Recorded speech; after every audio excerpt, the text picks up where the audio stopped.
Nice See if show. Facebook will cooperate this evening. Yeah. Facebook is never cooperative. Yeah. Let's see.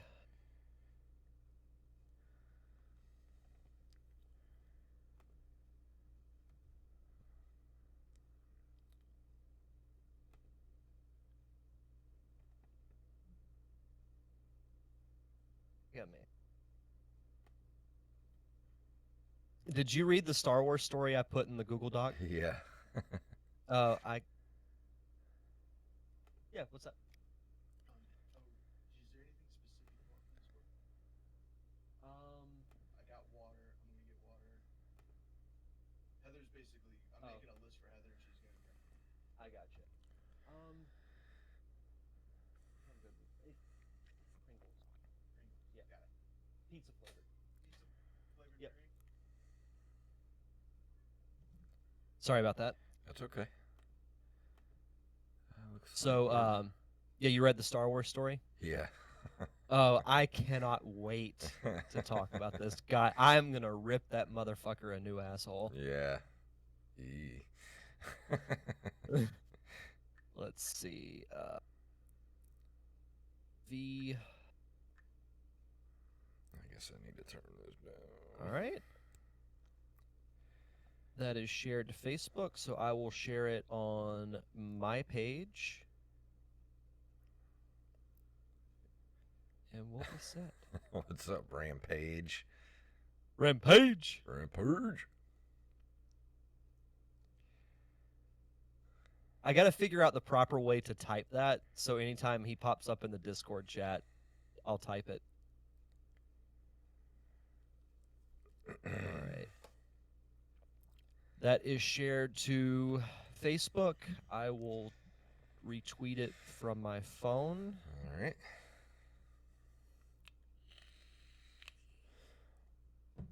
And then we'll get started. If you're good to go. I am good to go. All right. Everything looks good going to Twitch, so. Retweet. All right. I've got all my tabs up, so let me join the chat real quick. I'm assuming the potty mouth comment is directed towards me. Probably both of us. Yeah. It's going to be that kind of show. But, all right. I am all set if you are, sir. Yes, sir. All right, let me get our notes up. And get that cord. I got to do something about these cords, man. There's too many cords. All right. But the thing is, like, I would rather hardline everything because, like, if you Yeah. do, like, wireless everything, all the signals get confused and... What I need to do is just drill a hole right through the middle of the desk and just put all the cords in one bunch right up through the middle. Yep. All right, I'm good to go if you are. Yep, I'm all set. Okay, here we go. In 3, 2, 1. Do you like the show and you want to help support us? Do you want us to stay ad-free?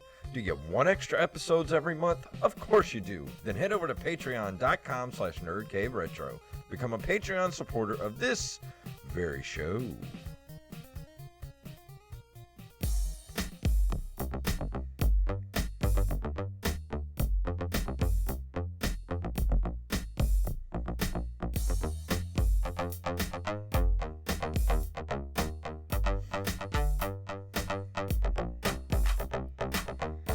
Greetings, programs, and welcome to another edition of the Nerd Cave Retro Show. My name is Jason Robbins. And my name is Derek Diamond. I don't know about you, but currently I think we're living on the surface of the sun because it has been hot as hell outside lately. Well, your job doesn't help with that. No, it does not.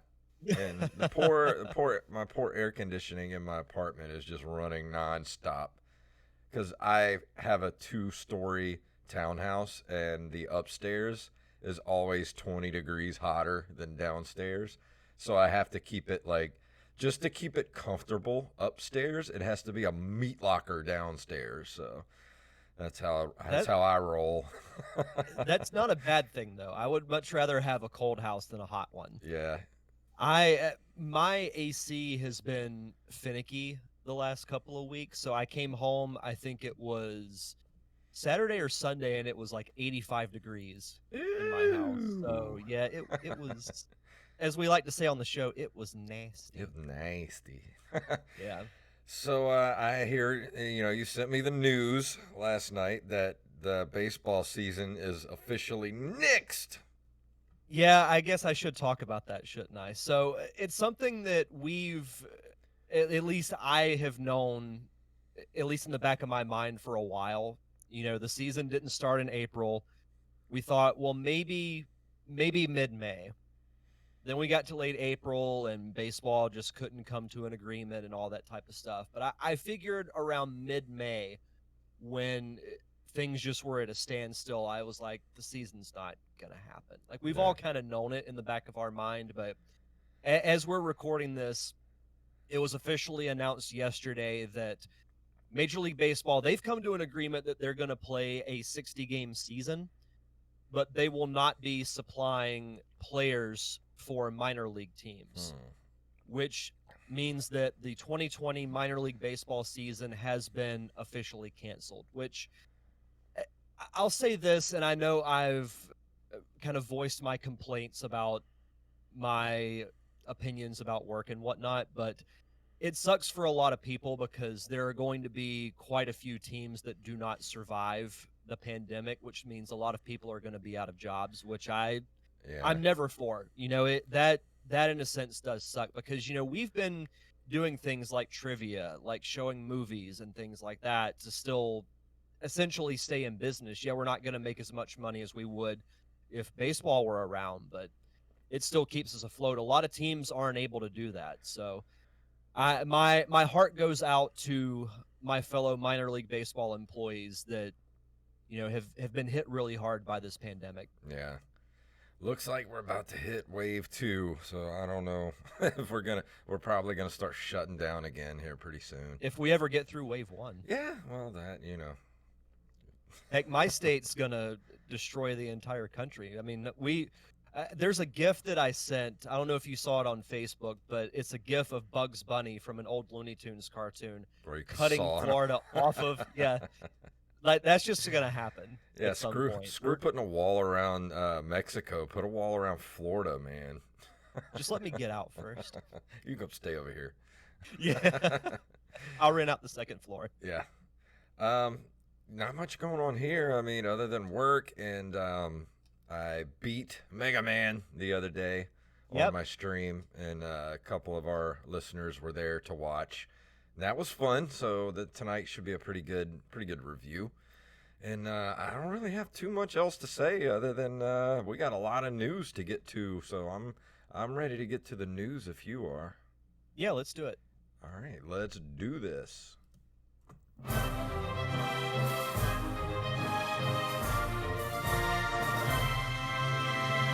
From NintendoLife.com, this is actually really cool. Fan turns broken SNES into a working Switch dock. Even the eject button kind of works. If you fancy a new project to take on while you're stuck at home, or if you happen to have a broken Super Nintendo already lying around, perhaps it's time to turn one into a custom, fully working Switch dock. His name was Imok Ruok. Imokruok.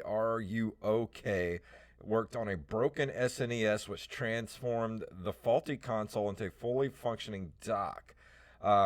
He is, let's see, he's looking for Super Nintendos on eBay to do the same thing. He says the project took around 35 to 40 hours in total, providing a list of tools used and estimated costs over on Reddit.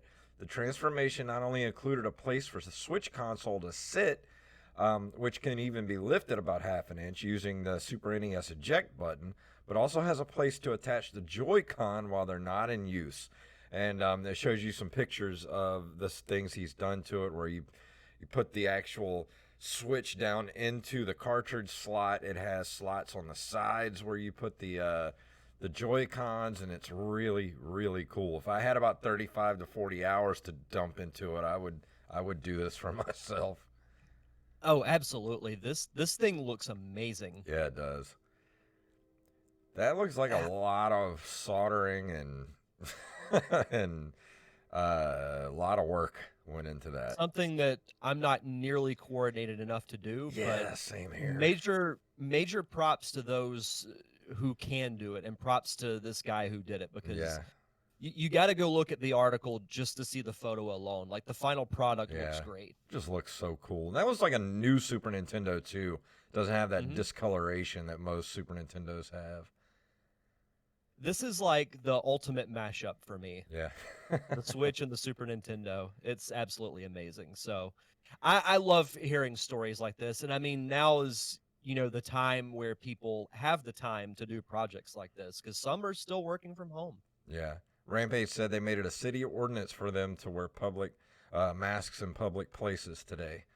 Well, that's pretty much going to happen everywhere now because nobody listens. No one Yeah, listens. Pensacola upheld, so they made a ruling, I think earlier this week, that everyone who is within city limits, so if you're out in public, you have to wear a mask. And of course, people were complaining about it, but the city upheld it. So Yeah. I was like, you actually do something that makes me happy for once. But our next story comes to us from Kotaku.com. Nintendo president apologizes for Joy-Con trouble.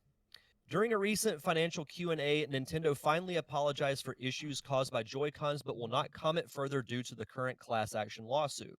Players have been dealing with what's called Joy-Con drift, as Kotaku previously reported, stating how it was becoming a real problem.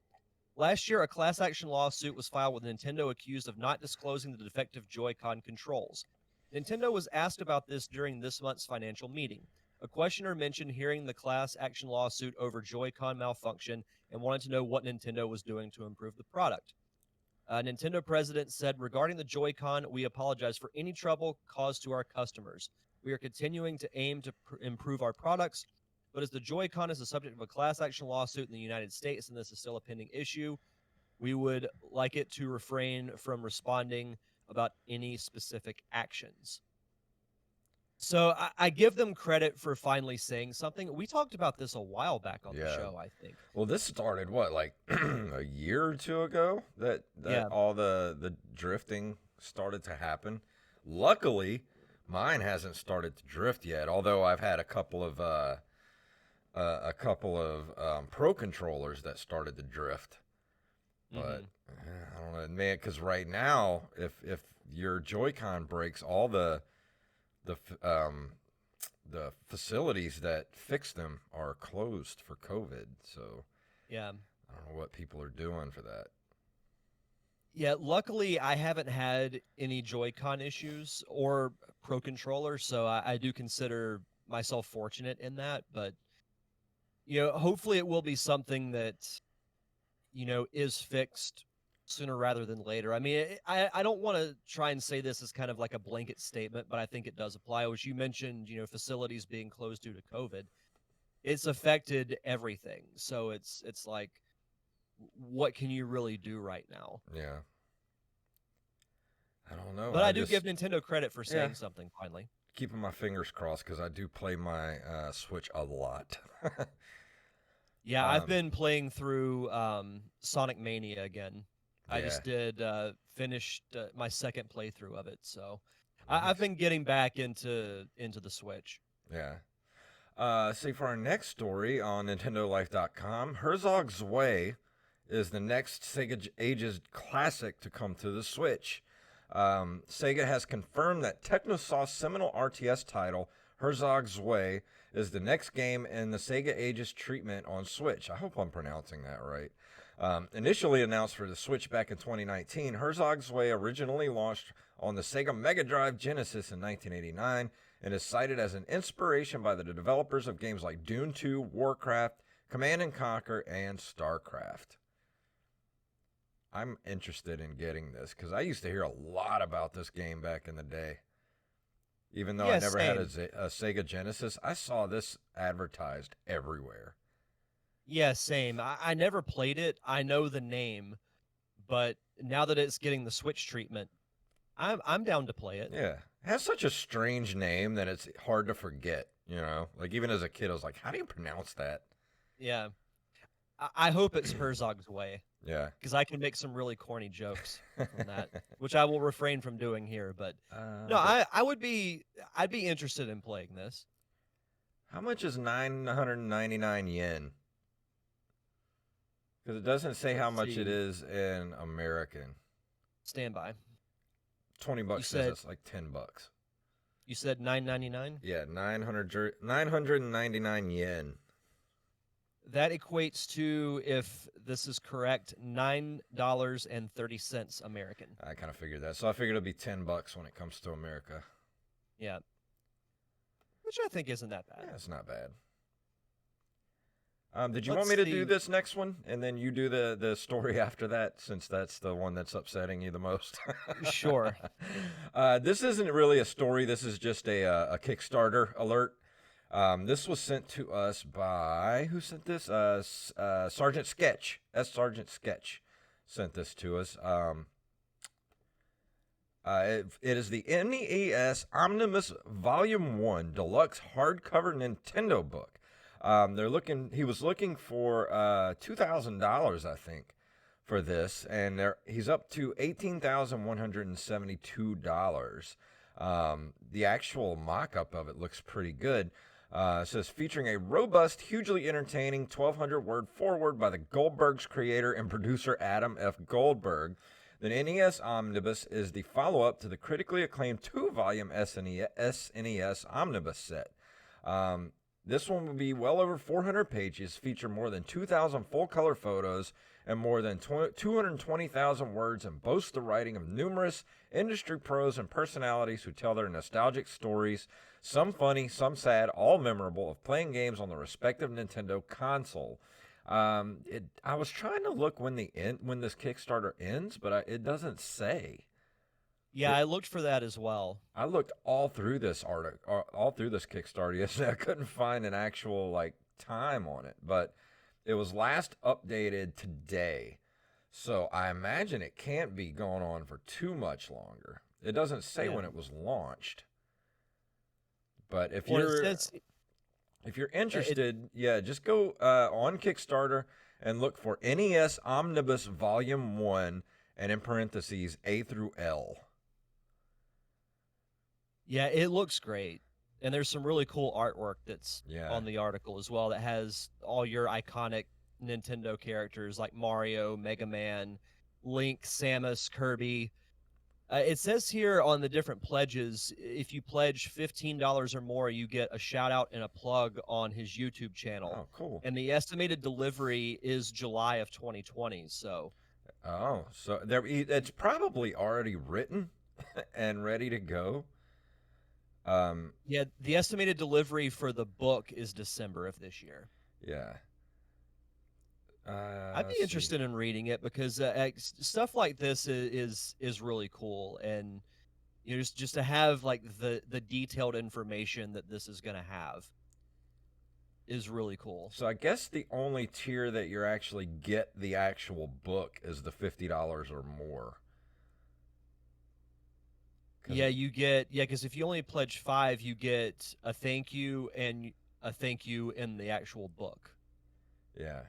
Yeah, you have to pledge 50 or more because if you pledge 50, you get the signed hardcover book. Yeah, because it jumps from 15 to 50. There is no tier in between there. Yeah. Oh, I'd be interested in reading this. This looks so cool. I'd love to have it. It looks gorgeous. Yeah, it does.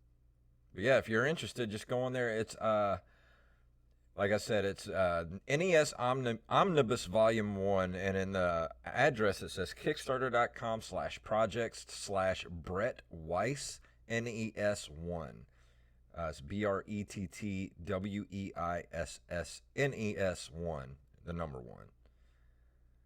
And I would think with the huge success it's had, there's got to be a Volume 2 Kickstarter coming down the line at some point. Yeah, he's already up to almost 20 grand, and all he was looking for was $2,000, so blew past that goal. Absolutely. Good on him. Yeah. Whew, here we go. I'm going to step back for this one. Okay, so I'm going to get on my soapbox a little bit here. I randomly found this on Facebook the other day because someone had shared it. I don't remember who it was, but I don't think it was one of those posts that, agreed with this article one way or the other. It was just, hey, this is out there. Yeah, I saw it a few times today being retweeted. So this has nothing to do with retro games, but I know you and I are both huge Star Wars fans, so I thought it would be interesting to share. Absolutely. So this comes to us from cosmicbook.news. The headline simply reads, Disney resetting Star Wars and erasing Last Jedi. So initially I was like, oh, come on. Like, are we still on this kick here? I mean, I did read this whole thing, and honestly, I've been watching a lot of YouTube videos of people who have inside information and stuff like that. And it is kind of, I do believe it is true that Disney is trying to push Kathleen Kennedy out of the way and make Favreau the head of Lucasfilm. So I do believe there is sort of an internal war going on in Disney right now, but I don't know if they're going to completely reboot the new trilogy. That's a little too much. So I'll paraphrase this article because it is pretty lengthy. Essentially, there's a rumor out there that, as Jason mentioned, that there is an internal war between Kathleen Kennedy and Jon Favreau, which I agree with you, I think is true. Whether that's for the better or for worse, the only thing I'll say is I've really liked what Favreau has done with The Mandalorian, and I think that's, at least short term, I think the series aspect is what needs to be done with Star Wars for the time being. But essentially, there's a rumor going around, and the rumor comes from, and I'm reading this verbatim, the future ruler of Earth, the Doomcock Overlord DVD YouTube channel. So sounds reputable. Yeah. So he is claiming that Disney is going to essentially retcon the entire Disney sequel trilogy.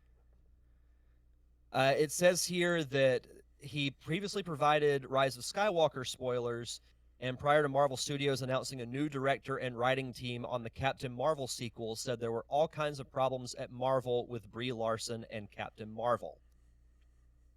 So basically, this is the story reason as to how the reset would happen. And it involves Emperor Palpatine. Mm-hmm. So, again, I'm reading this verbatim. Emperor Palpatine had a room on the second Death Star called the Room of Mirrors. The mirrors were created by the Emperor prior to the Death Star through the dark side using ancient Sith rituals. These mirrors, linked to the Veil of the Force, serve many purposes. Using them, Palpatine could manipulate the Force in many ways to further his aims. For example, the use of the mirrors allowed Palpatine to cloud the Jedi Council to conceal himself and his dark apprentices from the Jedi and from Force sensitives that followed their fall. So he's going on to claim that a second set of mirrors existed on Exegol. And essentially all you would have to do is stop the Emperor from traveling between one mirror and another, and it would reset the timeline. Dude, how are you going to get people to go along with this? That is so convoluted. So here's my thing. Why are we still on this subject? The Last Jedi came out 3 years ago. Yeah. It ain't changing. It happened. You can't make it go away. No. Because it's these types of people that make Star Wars fans like you and I and other people that we know, in our circle of friends, it makes them look bad because people assume that all Star Wars fans are like this. And I will read the one sentence that completely discounts this whole thing, in my opinion. No Disney sequel trilogy, and this is the guy's writing here. This isn't like reporting facts. No Disney sequel trilogy. Han doesn't walk stupidly into a lightsaber. Leia doesn't fly like Mary Poppins through space. Luke has nothing to run away from and consumes no green milk. And I am informed there will be no amazing Wonder Ray, as she was born after the Emperor's death. So after that, I was like, okay, this is not you reporting facts. This is writing your opinion, because chances are you'd probably sit on your computer all Mhm. day and complain about how these movies weren't exactly how you thought they would be. So here, basically what I'm trying to say is, you guys have got to move on from this. Are the Disney sequels perfect? Absolutely not. I still prefer the originals to all three of the new Disney films, Yeah. but they're not bad movies. But here's the thing. I mean, Mandalorian's great. You know, Yeah. Rebels is great. Clone Wars is great. Go enjoy all that. There's so much more of it than 3 Disney movies. And to be honest, I don't see them really continuing that story anyway, That because I story's think they're done. going to move on and do other things. And plus, You know, you've got. Go ahead. I want to see more stuff like The Mandalorian. I don't need to have Jedi all over the place. I want to see the smugglers and the bounty hunters. I want to see the dark, dirty underworld of Star Wars universe, you know? That's what Well, I'm interested in. Well, and I was having this conversation the other day. I think short term, what Star Wars needs to do is they need to focus on making 8-episode series like they did with The Mandalorian. And if they spawn into multiple seasons, great. If they're just 8 episodes, then they're just 8 episodes. Yeah. But you could do so many things. You could do bounty hunters. You could do Rogue Squadron. You could do, I mean, we've got Obi-Wan that's still going to come out at some point. So Yeah. there's hundreds of stories that you can tell. But I think Star Wars needs to take a break from movies for a bit. Do a animated, computer generated animated series about the adventures of Luke, Han, and Leia, like throughout Yeah. the original trilogy timeline, and bring in Timothy Zahn to write it. Like, what, why not? Yeah, exactly. And Mark Hamill can do Han Solo's voice and Luke's voice. Yeah. You ever heard his I mean, Han Mark Hamill Solo could do impression? the whole. He could do the whole cast, honestly. Yeah, I'm fine with that. Bringing Billy Piper to do Princess Leia's voice, or that is her name, right? Billy Piper. Yeah. Yeah. Yeah, Carrie Fisher's daughter. Why not? I would do that. I would watch that. My point is, people have got to stop. They got to let it go. Yeah. You've got to let it go. Like, the movies happened. And to be honest, I think it would be pointless to erase all 3 of them. Yeah. Because it's like, what? Well, then what are you going to do? Because I don't see Harrison Ford coming back to reprise Han. Carrie Fisher's gone. Yeah. Mark Hamill has said that he's done playing Luke Skywalker. So what are you going to do? You guys just gotta move on, man. I mean, it was 3 years ago. I gotta clip that out and just put it in our our soundboard. Gotta move on, man. You gotta let it go. Well, and plus, even the headline, it makes it a point to mention erasing Last Jedi. I hate to break it to you, Mr. Doomcock, or whatever your name is. That movie was the best of that entire trilogy. Yeah. And I will debate anybody on that. Well, it's like I told Steve Wise, most people don't understand how to write, and it's called character arc, people. Well, I said this to him the other day too. It's so much easier for people to talk about it and critique it than to actually do it. Yeah. If you don't like it, go and write one yourself.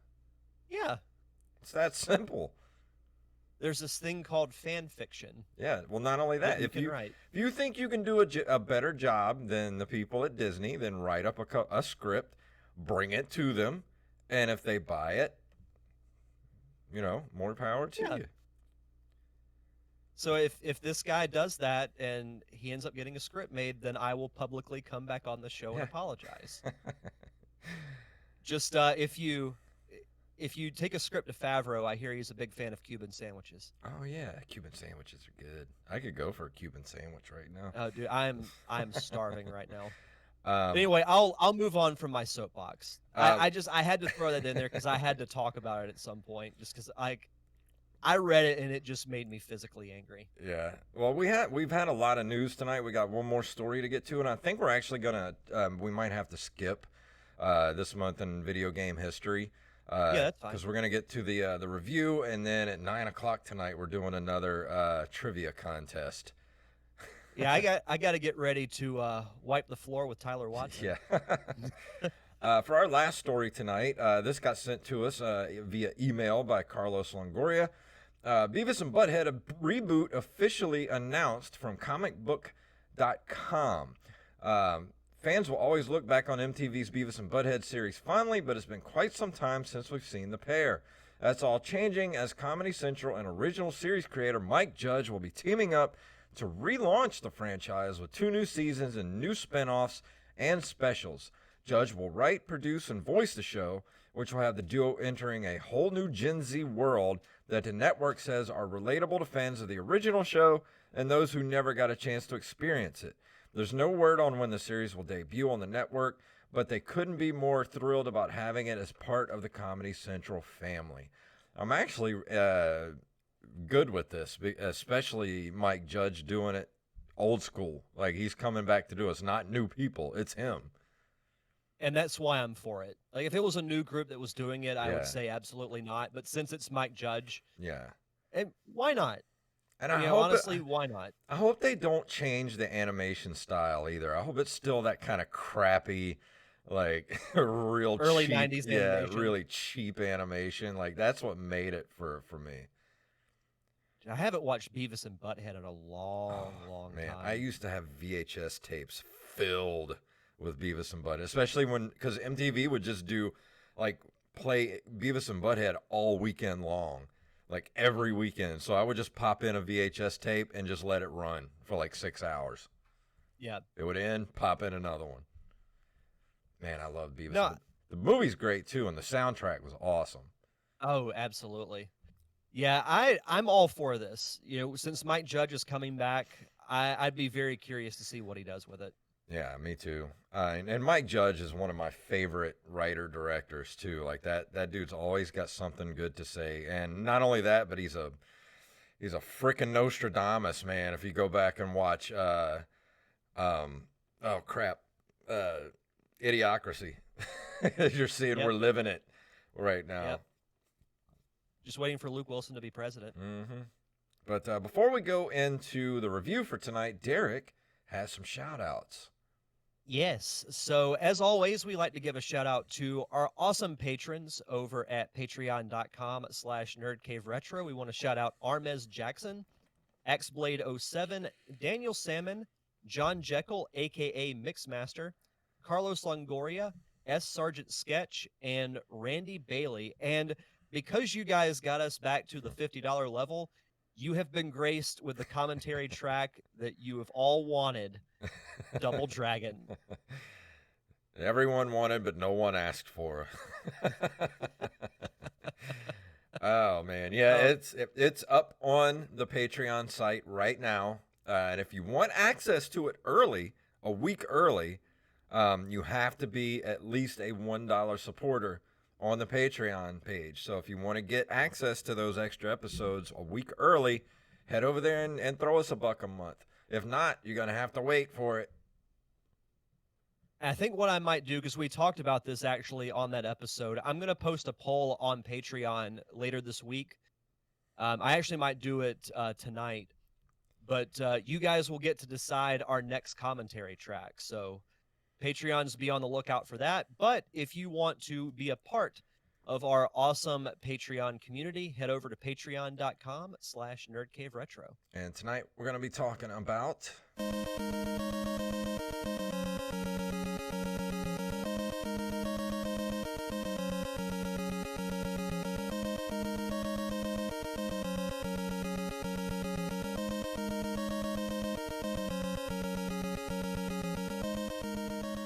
Mega Man for the NES was originally known as Rockman in Japan.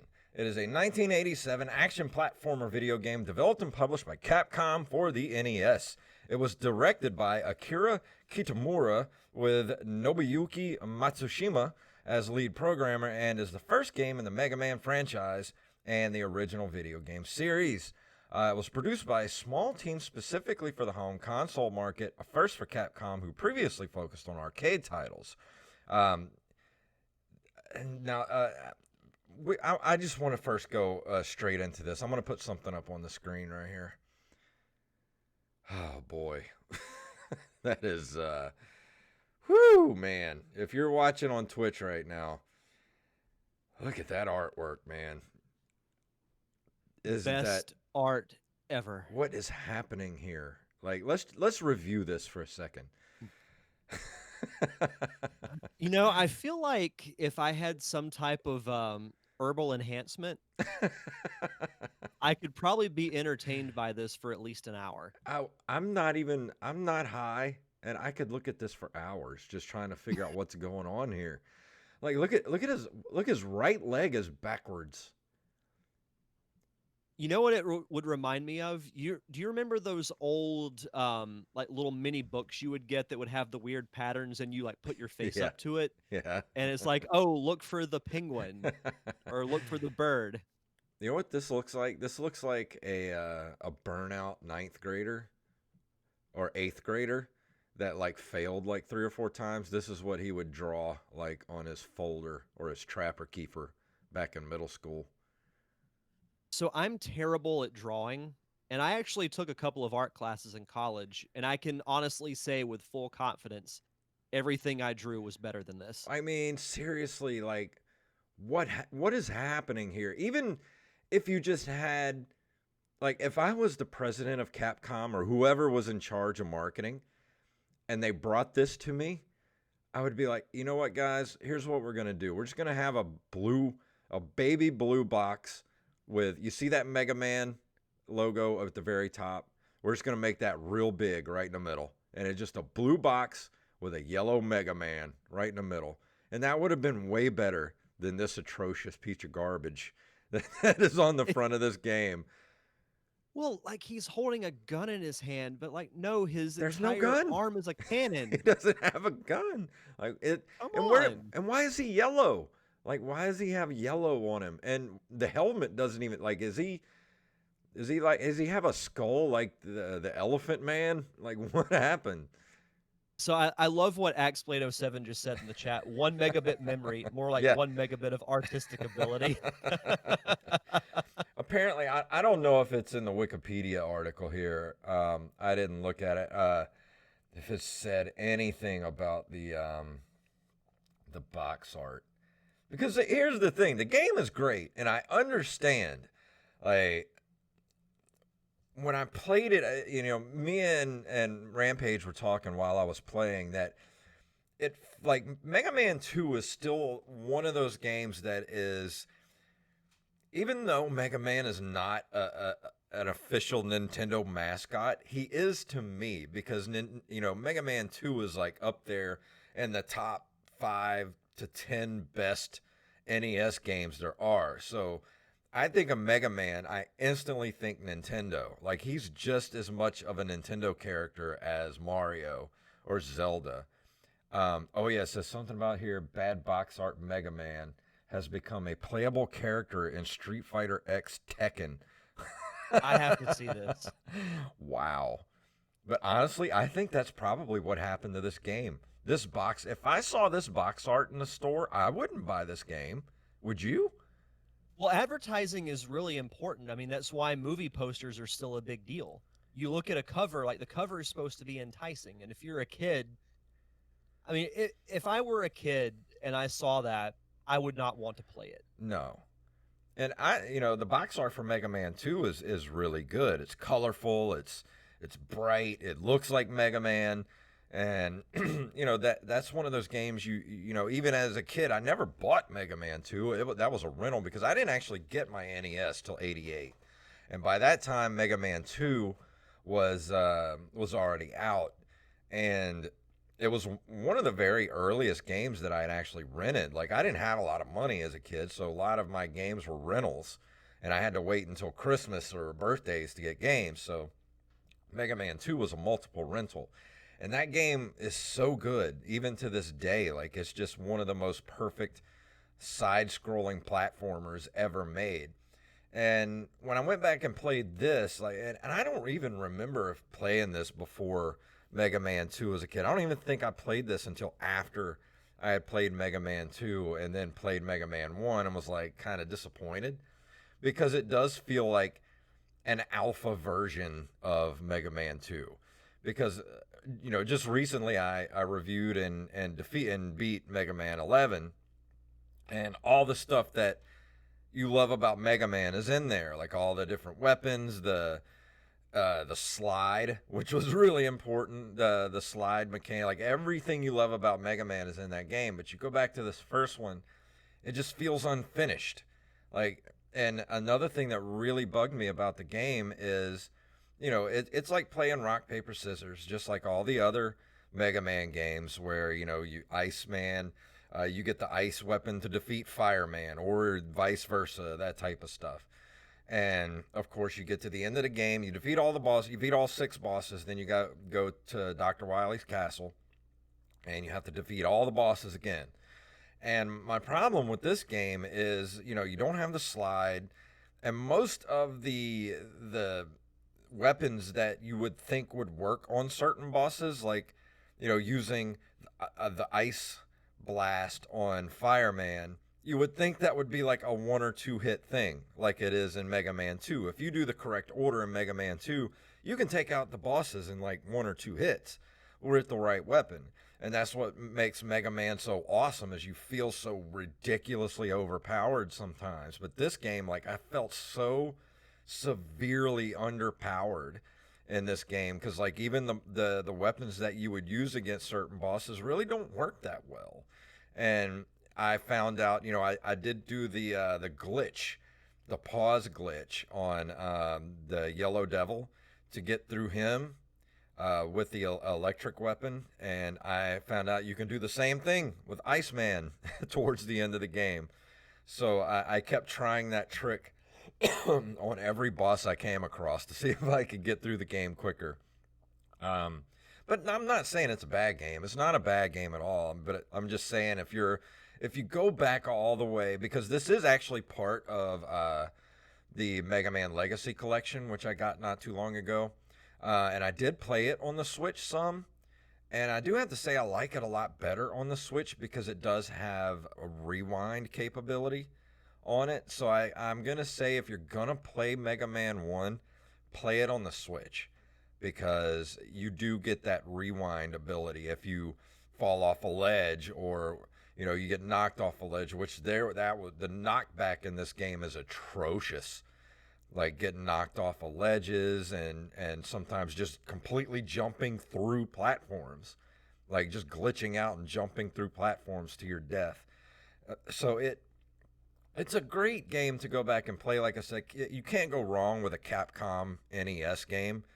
And like I said, this is the very first Mega Man game, so you're gonna go back and it just feels unfinished, if that makes any sense. It makes me think it's interesting you bring that up, because there are several franchises that I can think of that too. Most notably Sonic, because I played Sonic 2 before I played Sonic 1. Going back and playing the first one, it felt almost like a beta version of Sonic 2. Yeah. Same thing with Crash Bandicoot. I played the second one before I went back and played the first one. Yeah. And it's good that sequels build on the foundation that the original set. Yeah. But again, that's also the drawback of playing the sequel first, Yeah. then going back and playing the original, because you're like, what do I do? Because like in Sonic 1, you don't have the spin dash attack, and you get so used to it that when you don't have it, you're like, oh crap, what do I do? Well, the story behind Mega Man 2 is, Mega Man 1 really didn't sell all that much, but the creators of the game knew they had something special on their hands, so they actually were given the okay to work on Mega Man 2 in their off time, when they were done with all their other work, they could stay after work and work on Mega Man 2. So Mega Man 2 was literally a labor of love. Like they made that game in their off time and ended up, because like I said, you play Mega Man 1 and you're just like, man, I wish this was part of the game, or I wish this you could do this, and you can tell that when they made Mega Man 2, they're like, all right, everything that we wanted in the first game, we're going to fix it in the second one. And Yeah. the second one, and I could definitely tell, like in the first game, the colors are a little more muted in the game, like the actual color palettes. And the second game, it's way more colorful. The bosses are way more, a little more interesting looking. So you can tell a lot more love went into Mega Man 2, and it ended up being one of the best video games of all time. So, like I say, that this is a good game. It's not great. Mega Man 2 is great. But this one is still, I would say, I mean, it belongs in your Nintendo collection. There's nothing wrong with the game, but it's just one of those things where, like, the sequels are better, you know? Yeah, it's one of those things that you got to appreciate the foundation that the original laid, because Mega Yeah. Man 2 wouldn't have been what it was if not for Mega Man 1. Mm-hmm. Yeah. And that's like we both said it. It sort of feels like you're playing an alpha or a beta of what it eventually became. And it's still fun, but man, it's hard. Holy crap, it's a hard game. And I played it. Whew, man, it was trying to get through all the bosses at the end to get to Dr. Wily on one health bar was starting to make me want to. If I had hair, I would have ripped it out. But yeah, it's a good game. The music's still good, but you can tell it's like you play Mega Man 1, then you go to Mega Man 2, and it's like it's Mega Man 1 on steroids. Like the music's more pumping, and just like enemies are a little better. But, I wouldn't go out It's of like the if it's like you- the Wizard of Oz reference, where at the beginning Dorothy is in Kansas in Yeah. black and white, Yeah. and then steps into color. Like I said, if you're gonna play this, I would suggest getting the Mega Man Legacy Collection on Switch, and I think it's only like $10 or $12. It's not that expensive, and you get like Mega Man like 1 through 6, I think. Well, with that, and like I said, you get the rewind ability, you get save states, and you get to play it on the Switch. So that's the way I would recommend playing it. If you come across it at a flea market or whatever, and you can get it for a good price, I'd say add it to the collection, but it's not necessary. Mega Man 2 is a necessity for an NES collection. But the only reason I don't even really like to have this game is just that box art's so ugly. Imagine I bet someone has this in poster form hanging up in their home. I wonder if the original piece still exists somewhere. If some I wonder how much it Capcom would be worth. if some Capcom employee actually has this somewhere. Yeah. I don't know. That'd be interesting to find out. I want to know who made this. I'm like, how much did you get paid for that? And are you proud of your work? Because it's awful. I'd be like, I would like to report a robbery because, like, how much did you get paid? Yeah. 10 grand. I'd like to arrest you for stealing 10 grand from Capcom. Yeah.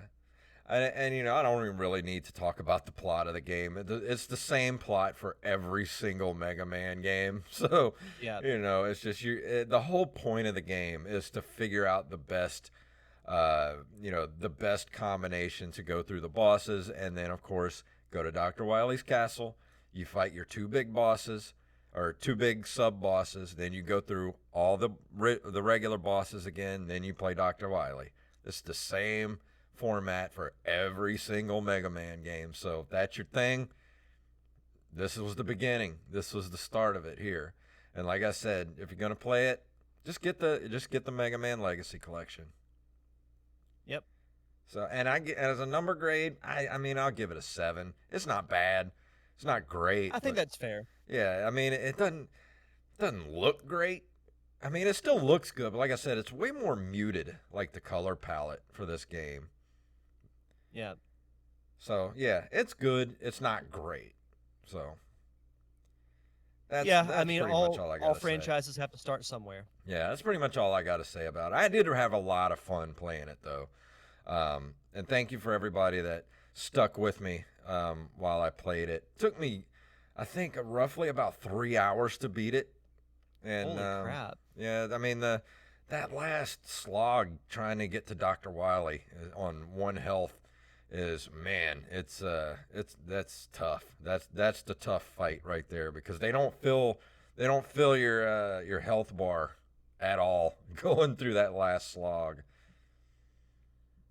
Man, that's rough. But what are you going to be reviewing next week?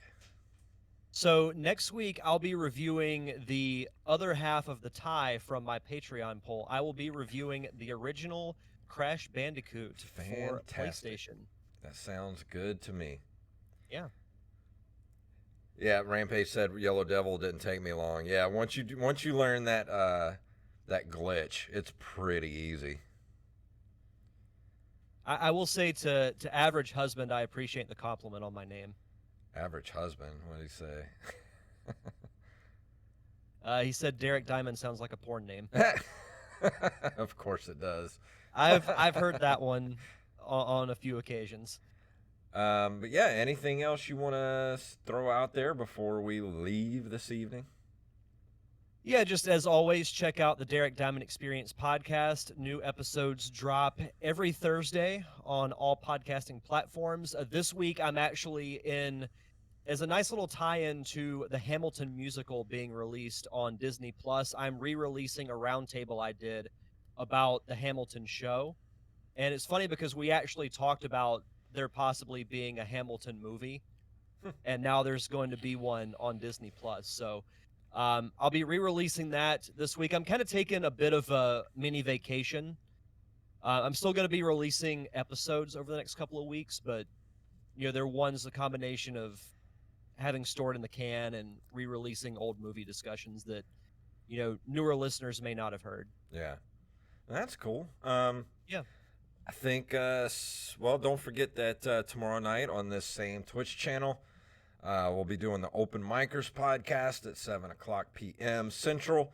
And then on Sunday, I'll be streaming something else at 4:00 Central. Not sure what I'm doing yet, but I'm sure it will be NES. Something NES. Well, and also let me pull up the proper names so I don't get this wrong. But Okay. For those who are watching live at 9:00, Jason and myself will be participating in retro video game trivia. Yes. And also participating will be the official fact checker of the Nerd Cave Retro Show, Wally Phelps, and who I like to call the fact checker to the fact checker, Yes. Tyler Watson. This is going to be incredible. Oh, it's going to be fun. Just search The Jagged Show on YouTube, and we'll be broadcasting at 9 p.m. Central Time. So if you're watching this live in just under an hour. Fantastic. So it should be fun. Well, we're going to go ahead and get out of here, and I will play our music here. If you'd like to email us, you can email us at nerdcaveretro@gmail.com. We are at nerdcaveretro.com. We're on Instagram and Twitter at nerdcaveretro, and of course individually at JayFunktastic and at Derek_Diamond. We're at Facebook at facebook.com/nerdcaveretro. And of course, we are on Patreon at patreon.com/nerdcaveretro.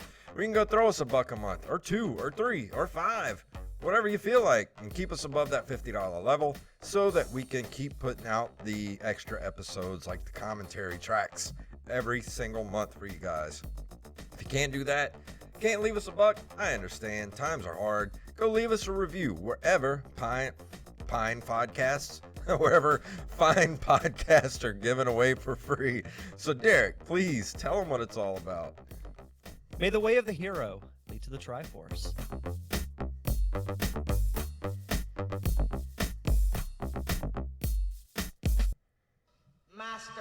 to run Sparta Town. You blew it! Well, that was fun. We had perfect signal throughout the whole thing. Yeah, we Like did. I could hear the music perfectly. Nice. Well, Yeah, it didn't break up one time. Hopefully, me being hardwired in will keep everything nice and smooth from now on. Yeah, because there wasn't a break in, at least on my end, there wasn't a break in the signal at all. Yeah. Well, let me go ahead and let you go so I can get this thing edited up and everything posted before we start tonight. Yeah, I'm going to grab a quick bite to eat. Okay. But I'll talk to you in a few minutes. All right. Talk to you in a All bit. right, see you. Bye.